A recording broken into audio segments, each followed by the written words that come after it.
Coming up in this episode of In Clear Focus. A recent misconception maybe is about how much of the heavy lifting can actually be done by AI. I mean, it takes away a lot of the tedious tasks, but the thinking still has to be done by humans, and you can't just let AI think for you because it ends up producing not very good content.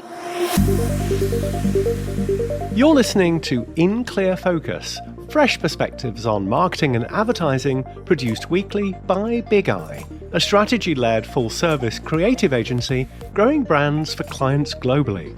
Hello, I'm your host, Adrian Tennant, Chief Strategy Officer. Thank you for joining us. As brands expand their global footprints, creating content that resonates across different markets while maintaining consistency has become increasingly complex. The challenge isn't so much in translating content as it is about understanding cultural nuances, local consumer behaviors, and delivering authentic experiences across multiple platforms and languages. Our guest today is an expert in helping brands navigate exactly these challenges. Shaheen Samavati is the co-founder and CEO of VeraContent, a multilingual content marketing agency that manages global social media and content marketing channels for international brands. Originally from Ohio, Shaheen began her career as a business journalist here in the United States, writing for publications including The Wall Street Journal. After moving to Spain and completing an MBA at IE Business School, she worked in corporate communications before founding VeraContent. Under her leadership, the company has grown to employ a core team of in-house staff members who collaborate with over 200 hand-picked freelancers to create and adapt marketing content in more than 20 languages. To discuss multilingual content marketing and how brands can effectively engage global audiences, I'm delighted that Shaheen is joining us today from Malaga, Spain. Shaheen, welcome to In Clear Focus. Thanks for having me. Great to be here. Before we dive into multilingual content marketing, could you tell us about your journey from journalism to founding VeraContent? What inspired that transition? Yeah, so definitely my background as a print journalist had a huge impact on all of my career choices after that and my decision to start VeraContent, the agency. But yeah, I'm originally from Ohio, so I worked there as a newspaper journalist right out of university, and that was my first job. So I had the unique opportunity to work at newspapers when they were still, I guess, in their heyday or towards the end of it. So I think that opportunity to work in a large newsroom, getting a lot of collaboration and feedback from other journalists, and we had a very stringent editorial process that we went through to put any piece of content out. And I think that was really unique compared to what content production looks like nowadays, now that everything is online practically. We were writing for print, so you had a deadline every day at a certain time, and every piece of content had to go through several people before it could make it into the newspaper. And now a lot of things are just create it and put it out there. So that editorial experience had a huge impact. So basically, my story is I came to Spain to do an MBA after 4 years working in journalism. And after the MBA, I started working in corporate communication marketing here in Spain. I worked in a few different companies in the solar energy and renewable wind farms as well. So yeah, I was doing some corporate communication work. And then I worked in marketing in a real estate company. So a bit of a change. But in all those experiences, I basically saw that the content production process in corporates or startups is completely different than what I used to do in the newspaper. So kind of my impetus for starting VeraContent was to bring quality editorial processes back to content creation. And that's what we've been working to do. And we work with global brands, both from US and Europe, mainly focused on European markets, to create multilingual content, quality content across markets. Shaheen, what are some of the biggest challenges brands face when managing content across multiple markets and languages? Well, I think going back to what I was talking about, the editorial processes, I think a lot of brands' marketing teams lack clear processes for content creation, especially when working in a lot of different international markets. You might have a lot of different people involved in that and doing things in completely different ways. And so I think a lot of times clients come to us feeling like they have a lack of control over the messages that are being put out into the world online, especially on social media, because that's such I think social media is something that was a bit of an afterthought maybe 10 years ago. And a lot of pages were created and content was being put out there. And maybe you had one salesperson in one market running one social media page and an intern in another market doing something else, or some partners who created a page. And I think a lot of clients come to us saying, like, I have this mess of different things happening on social media, and we really need to have some control over it because now we realize how important social media is, and we've created this global head of social media. Oftentimes that's the person who's coming to us saying, okay, it's my job to make sense of this. Can you help me? That's what we do. How should brands approach the decision to expand their content into new markets? We actually did a webinar on this topic, and we're going to be doing another one soon. That's like how to approach strategy when you're thinking about especially social media content and how to decide kind of where to put your resources. Because if you want to do content on the same level everywhere, it can get costly. And also, it oftentimes doesn't make sense to do that, because if you start with 20 markets, but you haven't got it right yet in any of them, then you can waste a lot of resources that way. So we usually advise to like make sure you have a strategy that works in at least one market before you start duplicating it, because that's really duplicating your costs and you're kind of amplifying what you're doing in one market when you put it into more. I would say that like clients who come to us are usually pretty clear on the markets they want to be in, the size companies that we work with, because we work with mid to large companies who are already operating internationally. So they kind of know their markets and their business strategy, but maybe need feedback on the content strategy and where they should be putting their content efforts. And I think some factors to consider, obviously your business goals, which I said often they're pretty clear on that. But then I think it's like where your audience is in each market, which platforms they're using, where they spend their time, your level of existing market presence, maybe what content you already have in those markets and what's working and what's not. Also, of course, your budget and your resources and what you can afford to do. And then, your current performance in those markets as well. And when it's like that situation I was saying where they kind of have a mess of social media accounts in the different markets, we usually start with an audit. So we look at, what are they currently doing in all the different markets and help them prioritize where it makes sense, which pages to keep, which pages maybe to phase out or merge, and where to put all the resources. But I think it's, of course, varies depending on all the factors of each business. Well, regular listeners know we love case studies on In Clear Focus. So, Shaheen, could you walk us through how you help a brand develop a global content strategy while maintaining local relevance? Mm-hmm. We work with a company called Overdrive, and they have a brand called Libby, which is an app for downloading library books. Their clients are actually the libraries, but they need users to use the app for the libraries to buy it. So the target audience for social media are the library users. And they had like a really strong presence in the US. So that's like their main market. And they're really well known in the US and really well adopted by library card holders. And they wanted to duplicate that. I mean, basically their goal for social media in the markets that they hired us for, which were Germany, the UK, and Australia and New Zealand, was to like raise awareness for the app and drive usage. So basically when we start with any new project, it's evaluating what's currently working for them on social media in the markets that they're in, and then how we can adapt that for the different markets. And we create a proposal around that after doing a strategy workshop with the client. And so basically we propose a tailored strategy for each of those markets, and taking into account, of course, the fact that the awareness of the app was a lot lower in those markets. So we define like content pillars. So the different areas of content, categories of content, basically, that we would like regularly create. And so, we had some pieces of content that we're doing more frequently for those markets that were basically what is Libby and kind of how can you use the app. And then we also work with them to create a strategy to work with local influencers and local partners, basically libraries, like a lot of we proposed because like so many libraries, of course, have Instagram channels. So the focus of this was Instagram, by the way. So this was all on Instagram. But a plan for like how we would reach out to those libraries and do content collaborations with them. Because I think so important at that early stage when you're launching a channel in a new market is growing your following there. And when you're starting from zero, it's a bigger uphill climb. So and so that's something we've been working with them about a year now. And actually, Australia and New Zealand, we've like more than doubled follower growth across the markets. But Australia and New Zealand, where they already had a decent following, because that one existed before, we 5 times the follower growth there. And then, the numbers actually sound like crazy because we started with very low followers in the other markets, so it was even bigger.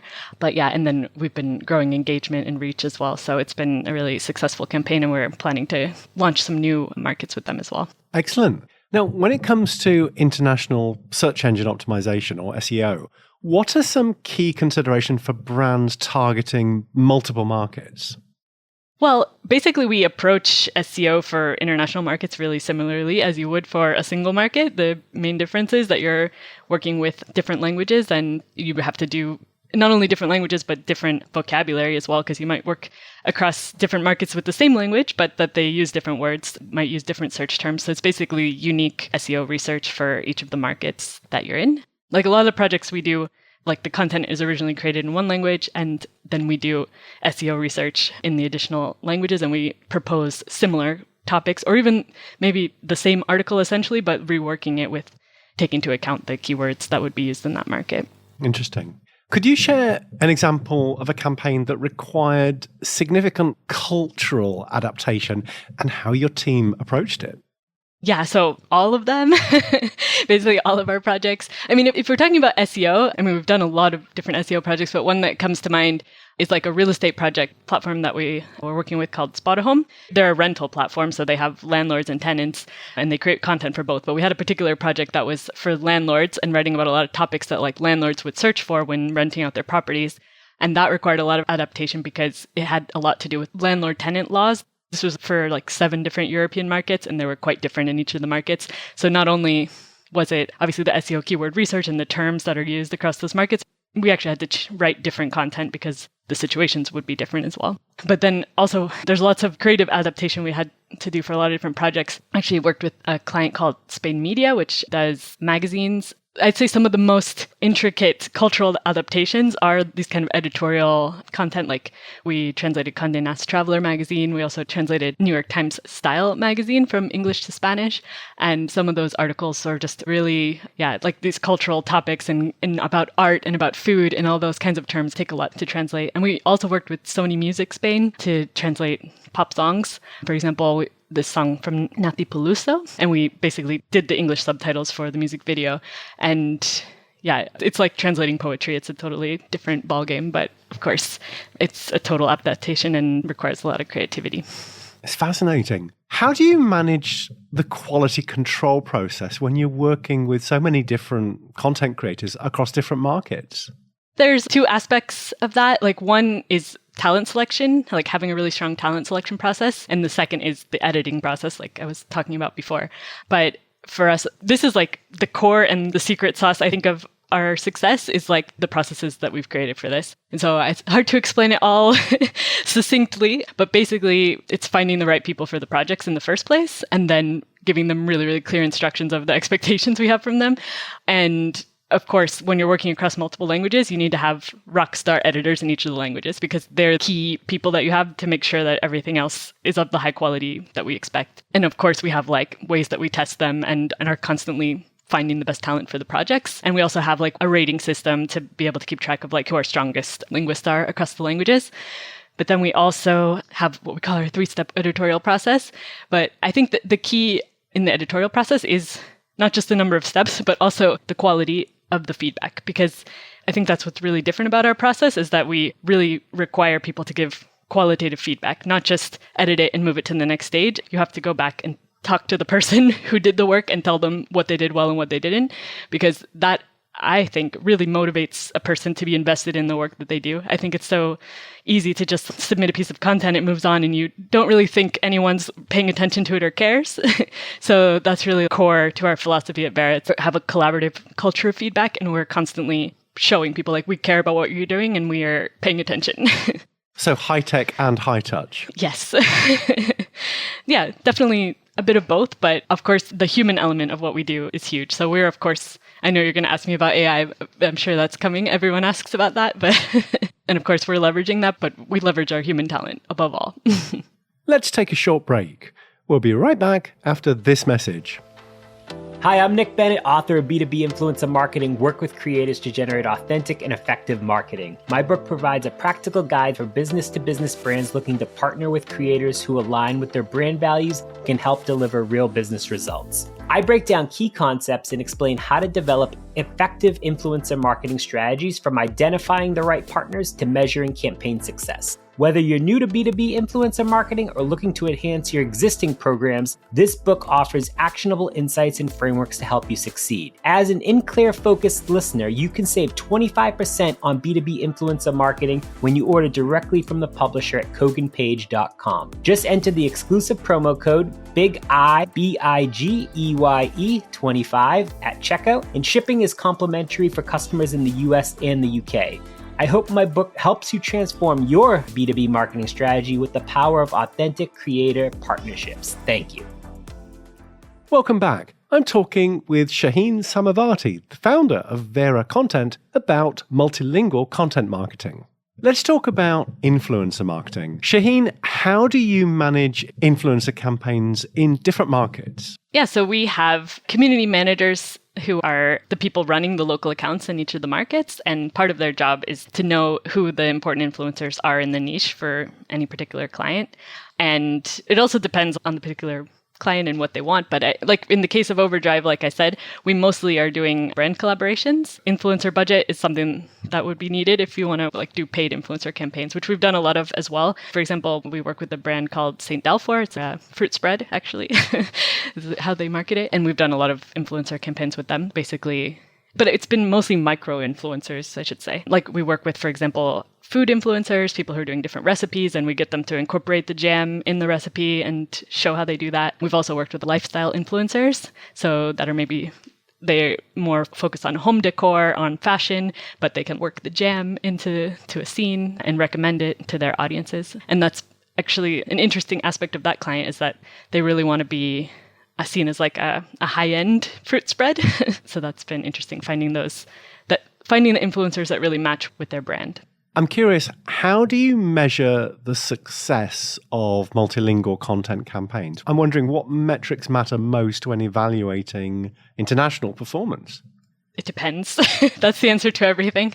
But like I mentioned before, we have a strategy workshop that we do at the beginning of new projects. And that's where we establish with the client what their goals are for the project. And those goals can vary quite a lot depending on the specific project. Like in the case of Overdrive, like I said, they were focused on follower growth and engagement because they wanted to raise awareness of their app in those markets. It could vary. For example, we work at the university, and that's a lot about getting people to certain stages of the student journey. Certain content that we create is, well, we want them to click on this particular thing so that they move to this next stage. It's really depends.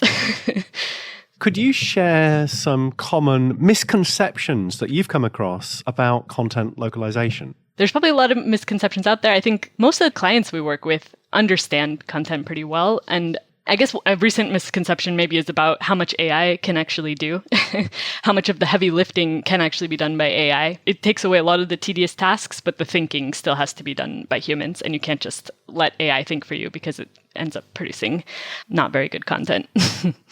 In what other ways is AI impacting multilingual content creation and localization?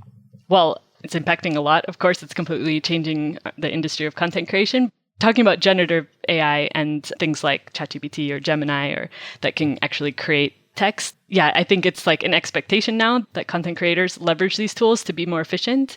So it's been a challenge to figure out how can we leverage these tools without impacting quality. I think there's fear all around, both from the people creating the content are afraid it's going to take their jobs away. So there's some resistance to using it. Then there's fear from those who are assigning out the content thinking that people are going to rely on it too much. So it's been like the challenge of finding that balance. And I think we've been doing a good job of doing that. Like we've really put a lot of emphasis on this over the past few years where like creating processes and setting expectations with the team. And this is how you use it. This is how you don't use it. And for every project, explaining how you can or can't use AI and giving specific guidelines on which kind of prompts you should use in which situation and all this. So I think to use AI responsibly, it does require a lot of processes, as I mentioned before. And as I was saying, I think that's a lot of our clients rely on our expertise in creating these types of processes. So it's been a learning, but I think it's something that I'm very optimistic about how AI is going to help us and actually help us be more creative and focus on doing the fun part of the work and free us up from some of those more tedious tasks.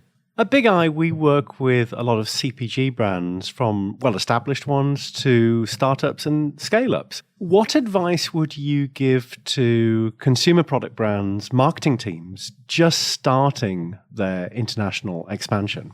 Well, I guess I would go back to that point of don't do it too fast, because I do find that a lot of times startups do come to us and say, like, we want to enter these 20 markets at the same time. And I think it makes sense to start small and expand if you can. I know that it's not always possible in the startup world because there's like investor expectations and all that. But at the same time, I've seen can be like a big waste if you just get it wrong and do it wrong on such a massive scale. So make sure you get it right in a few markets first and then see what works and doesn't. Have a couple of test markets, try a few different things, make sure that you're adapting for those markets and see what might be able to carry over, what might have to be done completely differently in the different market before you try to do too much at the same time. There is a lot of moving pieces and a lot of things involved when you're creating content on that kind of scale. Shaheen, what trends are you seeing in how consumers engage with localized content across different social platforms? I think the importance of localization is increasing, especially for consumer brands, because we see how much actual user behavior is impacting the content that they're served up. If they're interacting with a certain type of content, they're going to get more of that type of content. And of course, that comes down to really local things, of course, the language and their preferences. And so I think, if you want to show up in people's feeds, you have to be creating the kind of content that they want to see. And so that means taking into account everything about them and the kind of content they're currently engaging with. Shaheen, if listeners would like to learn more about your work at VeraContent, what's the best way to do so? So definitely they can go to our website, VeraContent.com, and I especially recommend our resources page, which has our ultimate guide to social media, as well as upcoming webinars on similar topics. And then, they can also connect with me on LinkedIn, Shaheen Samavati. Great conversation. Shaheen, thank you very much for being our guest this week on In Clear Focus. Thank you. It was great to be here. Thanks again to my guest this week, Shaheen Samavati, co-founder and CEO of VeraContent. As always, you'll find a complete transcript of our conversation with timestamps and links to the resources we discussed on the In Clear Focus page at bigeyeagency.com. Just select Insights from the menu. Thank you for listening to In Clear Focus, produced by Big Eye. I've been your host, Adrian Tennant. Until next week, goodbye.